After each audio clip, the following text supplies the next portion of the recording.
goes back to that self-fulfilling prophecy. If you say that your government's falling, so many people are against it, so many people are against it, people start to lose faith in their government, right? That, which I think is the tactic of the U.S.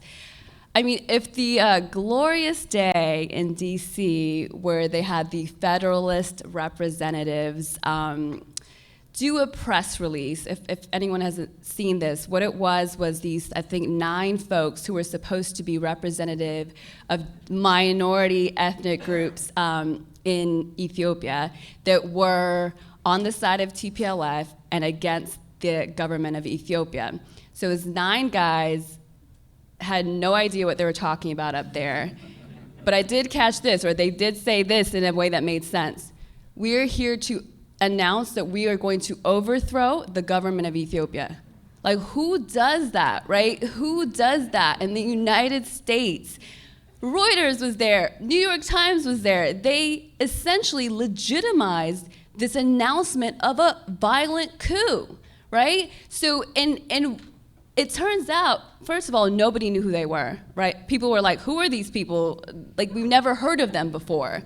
But it was creating this sense that there is a strong, unified opposition, and not surprisingly, you saw like the camera guy or the audio guy fixing someone's audio, and he has the Tigray flag on there, right? Like, so obvious who orchestrated this, right? And so it's just creating this sense that the TPLF is not on their own, that there's much more division in the country that there really is.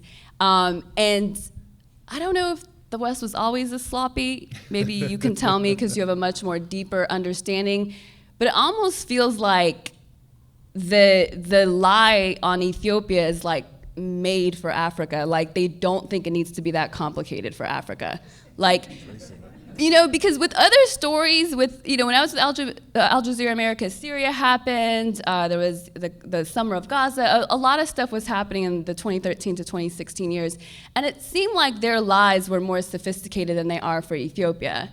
And I think that whole show in DC was exemplary of that. And so, yeah, just going back to the faking dissent, and faking the sense that there's more issues than there are in order to get people to lose faith in their government. I think that so much of it, I don't know if they've always been, but it's, you know, the whole dark continent narrative about Africa, right? That it really is just a bunch of savages with no history, no culture, no civilization, and of course people in Africa are killing each other. I mean, it's why in the Democratic Republic of Congo, you could have one of the most devastating wars really in history happen in, you know, just the past couple of decades, millions of people killed, and I don't know if that's almost ever been a front page story in the United States. I mean, it's always just a completely back page story that's just sort of a side note and a footnote because that's what we're told to think about Africa. And I think this is the case, and I think it is reductive. I mean, you know, again, I'm not saying I'm the ultimate authority on all these questions, but when you get a sense of being there, and you certainly get a sense of what's happened since 2018, you know, it's pretty obvious to me that a lot of long-term questions about the history of a region where there's a lot of shared history and a lot of contested history. And there's a lot of questions about how you should be structuring a government and how you should embrace and address the issues of diversity and unity and how they come across. But I think that, you know, it is deeply reductive because it's almost as if any form of dissent, if it's not with the TPLF, is not relevant. You know what I mean? And there's not a deeper conversation about the broader political differences that are happening. So certainly you get the sense when you're there, I mean, that there are a lot of differences that people have, and there are a lot of different political tendencies. The vast majority of them have decided not to start wars to try to destroy the country in order to get what they want. And I think that, you know, there's a difference between a conversation that I think is opening and that is happening and that has been happening in a bigger way since 2018 about what the future of the country is going to be.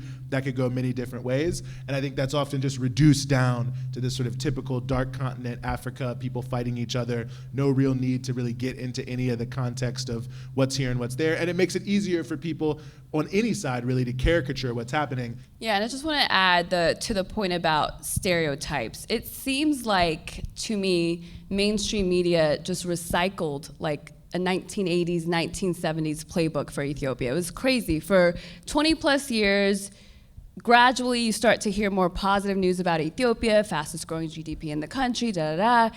And then now I look back at that, some of that is true, but knowing what I know in terms of the role of the mainstream media on this conflict, I also have to look back at that and say, why were they emphasizing all the good stuff for 20 plus years, and the reports about, you know, torture and human rights abuses were like here and there, kind of hidden in certain human rights organizations' reports.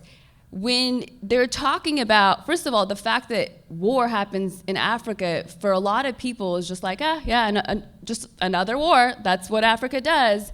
That's not true, because if it wasn't for the West's involvement or the imperialism force, this war would have ended a long time ago. It was started from within, but it was really fanned and flamed by the mainstream media, the international community, all of that.